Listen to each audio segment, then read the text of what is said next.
وإلى مدين أخاهم شعيبا قال يا قوم اعبدوا الله ما لكم من إله غيره ولا تنقصوا المكيال والميزان إني أراكم بخير وإني أخاف عليكم عذاب يوم محيط. ويا قوم أوفوا المكيال والميزان بالقسط ولا تبخسوا الناس أشياءهم ولا تعثوا في الأرض مفسدين. بقية الله خير لكم إن كنتم مؤمنين وما أنا عليكم بحفيظ. قالوا يا شعيب أصلاتك تأمرك أن نترك ما يعبد آباؤنا أو أن نفعل في أموالنا ما نشاء إنك لأنت الحليم الرشيد. قال يا قوم أرأيتم إن كنت على بينة من ربي ورزقني منه رزقا حسنا وما أريد أن أخالفكم إلى ما أنهاكم عنه إن أريد إلا الإصلاح ما استطعت وما توفيقي إلا بالله عليه توكلت وإليه أنيب. ويا قوم لا يجرمنكم شقاقي أن يصيبكم مثل ما أصاب قوم نوح أو قوم هود أو قوم صالح وما قوم لوط منكم ببعيد. واستغفروا ربكم ثم توبوا إليه إن ربي رحيم ودود. قالوا يا شعيب ما نفقه كثيرا مما تقول وإنا لنراك فينا ضعيفا ولولا رهطك لرجمناك وما أنت علينا بعزيز. قال يا قوم أرهطي أعز عليكم من الله واتخذتموه وراءكم ظهريا إن ربي بما تعملون محيط. ويا قوم اعملوا على مكانتكم إني عامل سوف تعلمون من يأتيه عذاب يخزيه ومن هو كاذب وارتقبوا إني معكم رقيب.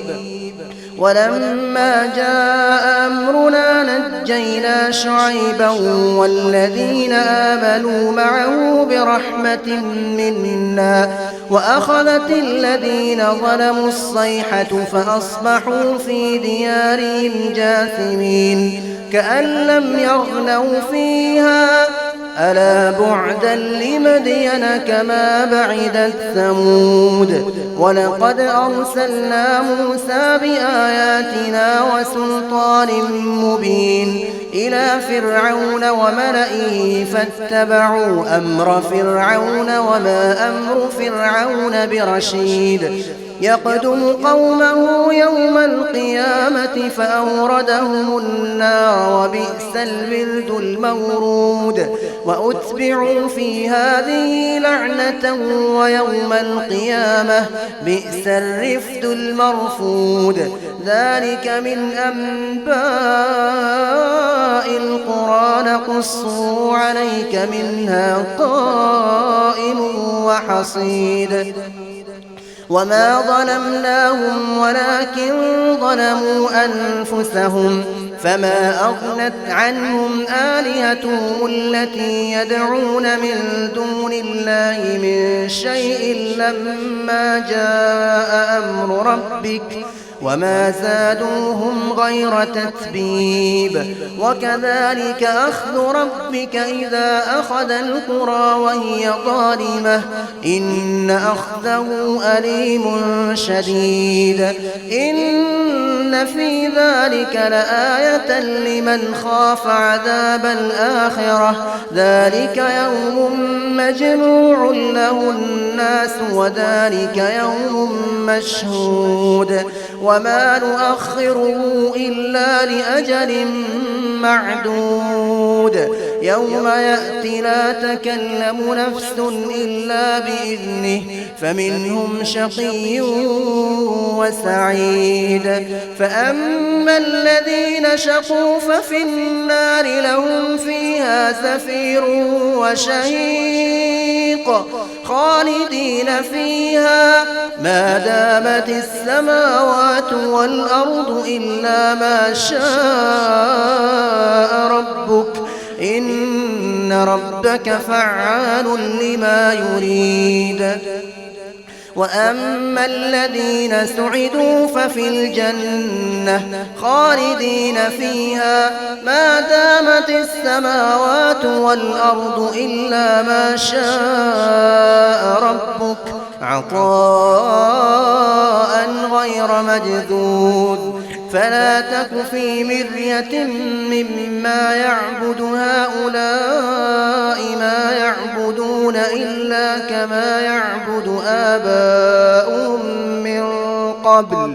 وإنا لموفوهم نصيبهم غير منقوص ولقد آتينا موسى الكتاب فاختلف فيه ولولا كلمة سبقت من ربك لقضي بينهم وإنهم لفي شك منه مريب وإن كلا لما ليوفينهم ربك أعمالهم إنه بما يعملون خبير فاستقم كما أمرت ومن تاب معك ولا تطغوا إنه بما تعملون بصير ولا تركنوا إلى الذين ظلموا فتمسكم النار وما لكم من دون الله من أولياء ثم لا تنصرون وأقم الصلاة طرفي النهار وزلفا من الليل إن الحسنات يذهبن السيئات ذلك ذكرى للذاكرين واصبر فإن الله لا يضيع أجر المحسنين فلولا كان من القرون من قبلكم أولو بقية ينهون عن الفساد في الأرض إلا قليلا ممن أنجينا منهم واتبع الذين ظلموا ما أترفوا فيه وكانوا مجرمين وما كان ربك ليهلك القرى بظلم وأهلها مصلحون ولو شاء ربك لجعل الناس أمة واحدة ولا يزالون مختلفين إلا من رحم ربك ولذلك خلقهم وتمت كلمة ربك لأملأن جهنم من الجنة والناس أجمعين وكلا نقص عليك من أنباء الرسل ما نثبت به فؤادك وجاءك في هذه الحق وموعظة وذكرى للمؤمنين وقل للذين لا يؤمنون اعملوا على مكانتكم إنا عاملون وانتظروا إنا منتظرون ولله غيب السماوات والأرض وإليه يرجع الأمر كله فاعبده وتوكل عليه وما ربك بغافل عما تعملون بسم الله الرحمن الرحيم ألف لام را تلك آيات الكتاب المبين إنا أنزلناه قرآنا عربيا لعلكم تعقلون نحن نقص عليك أحسن القصص بما أوحينا إليك هذا القرآن وإن كنت من قبله لمن الغافلين إذ قال يوسف لأبيه يا أبت إني رأيت 11 كوكبا والشمس والقمر رأيتهم لي ساجدين قال يا بني لا تقصص رؤياك على إخوتك فيكيدوا لك كيدا إن الشيطان للإنسان عدو مبين وكذلك يجتبيك ربك ويعلمك من تأويل الأحاديث ويتم نعمته عليك وعلى آل يعقوب كما أتمها على أبويك من قبل إبراهيم وإسحاق إن ربك عليم حكيم لقد كان في يوسف وإخوته آيات للسائلين إذ قالوا ليوسف وأخوه أحب إلى أبينا منا ونحن عصبة إن أبانا لفي ضلال مبين اقتلوا يوسف أو اطرحوه أرضا يخل لكم وجه أبيكم وتكونوا من بعده قوما صالحين قال قائل منهم لا تقتلوا يوسف وألقوه في غيابة الجب يلتقطه بعض السيارة إن كنتم فاعلين قالوا يا أبانا ما لك لا تأمنا على يوسف وإنا له لناصحون أرسله معنا غدا يرتع ويلعب وإنا له لحافظون قال إني ليحزنني أن تذهبوا به وأخاف أن يأكله الذئب وأنتم عنه غافلون قالوا لئن أكله الذئب ونحن عصبة إنا إذا لخاسرون فلما ذهبوا به وأجمعوا أن يجعلوه في غيابة الجب وأوحينا إليه لتنبئنهم بأمرهم هذا وهم لا يشعرون وجاءوا أباهم عشاء يبكون قالوا يا أبانا إنا ذهبنا نستبق وتركنا يوسف عند متاعنا فأكله الذئب وما أنت بمؤمن لنا ولو كنا صادقين وجاءوا على قميصه بدم كذب قال بل سولت لكم أنفسكم أمرا فصبر جميل والله المستعان على ما تصفون وجاءت سيارة فأرسلوا واردهم فأدلى دلوه قال يا بشرى هذا غلام وأسروه بضاعة والله عليم بما يعملون وشروا بثمن بخس دراهم معدودة وكانوا فيه من الزاهدين الله أكبر الحمد لله رب العالمين الرحمن الرحيم مالك يوم الدين إياك نعبد وإياك نستعين اهدنا الصراط المستقيم صراط الذين أنعمت عليهم غير المغضوب عليهم ولا الضالين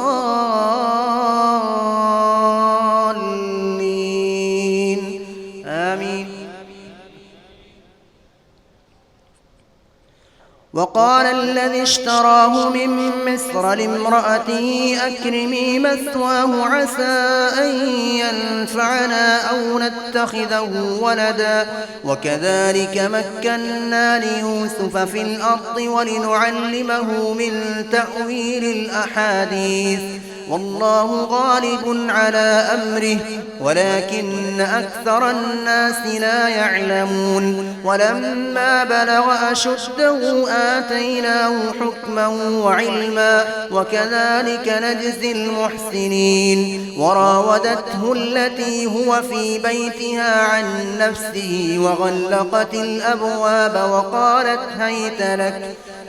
قال معاذ الله إنه ربي أحسن مثواي إنه لا يفلح الظالمون ولقد همت به وهم بها لولا أن رأى برهان ربه كذلك لنصرف عنه السوء والفحشاء إنه من عبادنا المخلصين واستبق الباب وقدت قميصه من دبر وألف يا سيدها لدى الباب قالت ما جزاء من أراد بأهلك سوءا إلا أن يسجن أو عذاب أليم قال هي راودتني عن نفسي وشهد شاهد من أهلها إن كان قميصه قد من قبل فصدقت وهو من الكاذبين وإن كان قميصه قد من دبر فكذبت وهو من الصادقين فلما رأى قميصه قد من دبر قال إنه من كيدكن إن كيدكن عظيم يوسف أعرض عن هذا واستغفري لذنبك إنك كنت من الخاطئين وقال نسوة في المدينة امرأة العزيز تراود فتاها عن نفسه قد شغفها حبا إنا لنراها في ضلال مبين فلما سمعت بمكرهن أرسلت إليهن وأعتدت لهن متكئا وآتت كل واحدة منهن سكينا وقالت اخرج عليهن فلما رأينه أكبرنه وقطعن أيديهن وقلن حاش لله ما هذا بشرا إن هذا إلا ملك كريم قالت فذلكن الذي لمتنني فيه ولقد راودته عن نفسه فاستعصم ولئن لم يفعل ما آمره ليسجنن وليكون من الصاغرين قال رب السجن أحب إلي مما يدعونني إليه وإلا تصرف عني كيدهن أصب إليهن وأكن من الجاهلين فاستجاب له ربه فصرف عنه كيدهن إنه هو السميع العليم ثم بدا لهم من بعد ما رأوا الآيات ليسجننه حتى حين ودخل معه السجن فتيان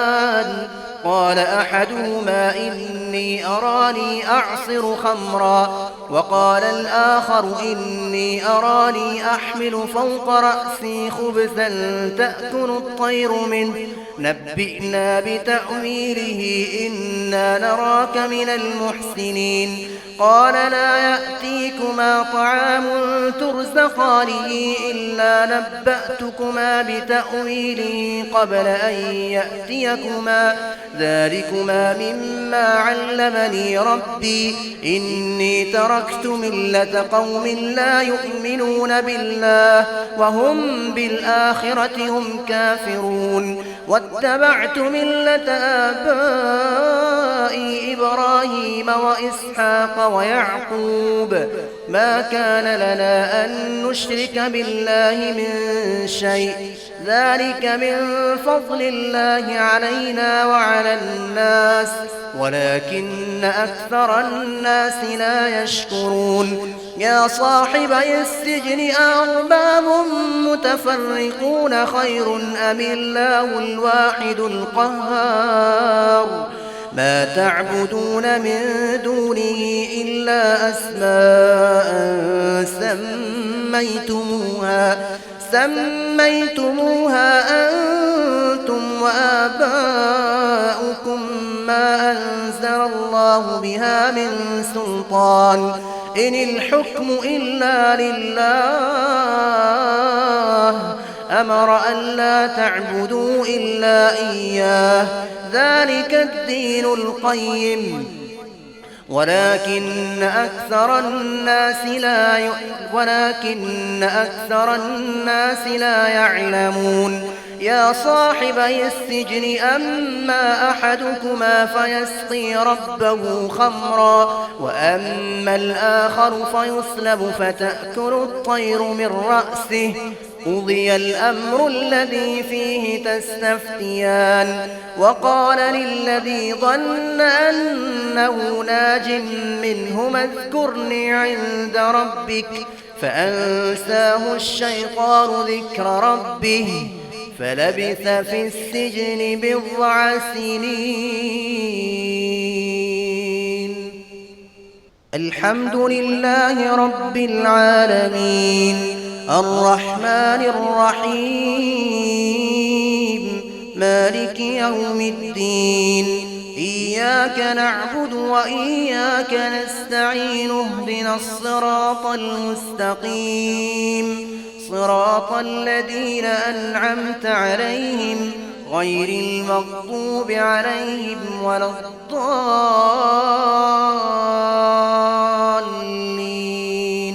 آمين.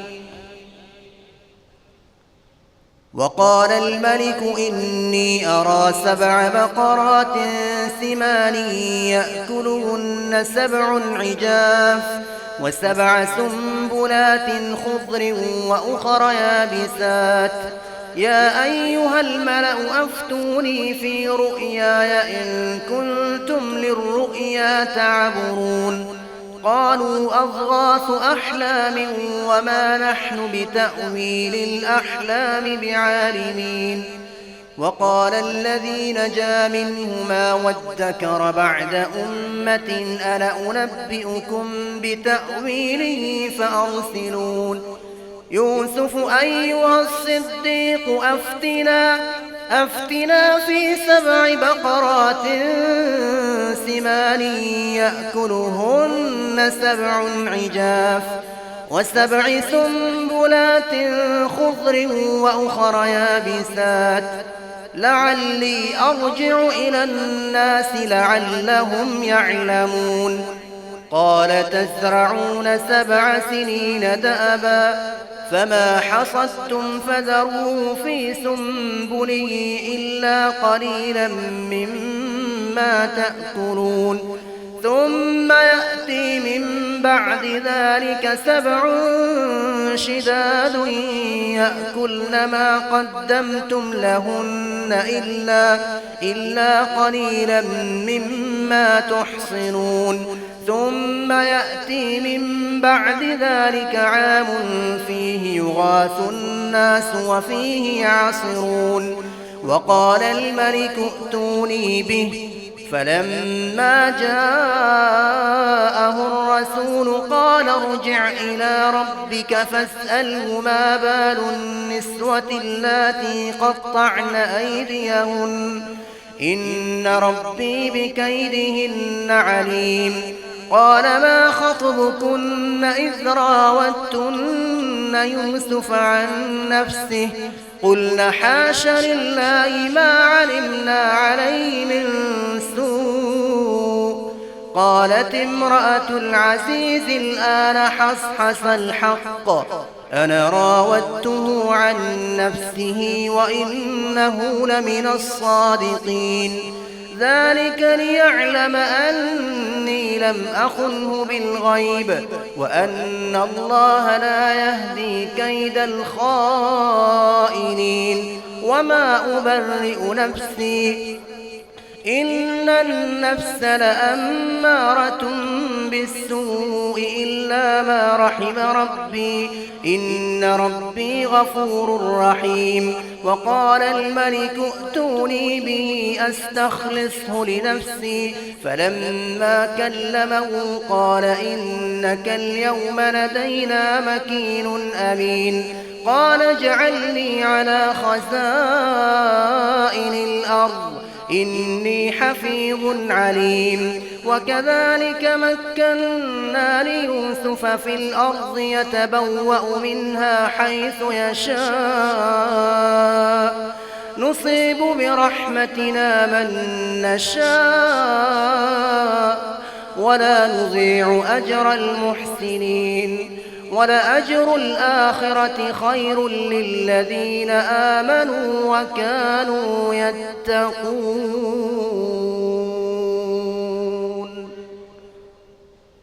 الله